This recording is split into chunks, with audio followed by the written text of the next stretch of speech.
आसान नहीं था उस महानूर को सबके बीच में से गायब करना। ये शादी का वक्त आ गया। बस कर तो अपना ये ड्रामा। ऐसा भी क्या कर दिया मैं? अरे क्या नहीं किया है तुमने महविश? मोहब्बत के नाम पर तुमने मुझसे मेरा सब कुछ छीन लिया। महविश की 2 नंबर साजिशों का इख्तिताम होने वाला है और जैन और महानूर के एक होने का वक्त आने वाला है, क्योंकि जैन की भाभी महविश और अपने हस्बैंड जफर की बातें सुन लेगी, जिस पर महविश उनको कह रही होगी अगर आपका साथ ना होता तो इस बार मैं महानूर को इतने लोगों में गायब करने में कामयाब ना होती। आप ही की वजह से मैं और जैन एक हो पाए हैं। लेकिन ये सब बातें वो सुनेगी तो उसके पाँव के नीचे ज़मीन निकल जाएगी।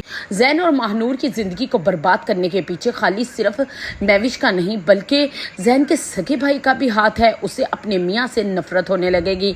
लेकिन दूसरी तरफ जैन के पास महविश के खिलाफ सबूत भी हाथ लग चुका है, जिसने महविश का सारा सच उसके आगे उगल दिया है।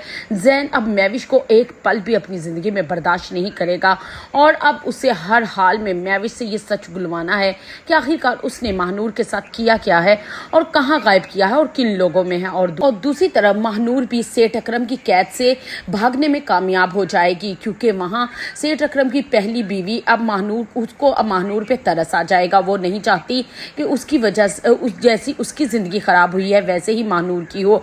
वो महानूर का भरपूर साथ देगी वहाँ से भगाने के लिए, चाहे उसे अपनी जान से भी खेलना पड़े।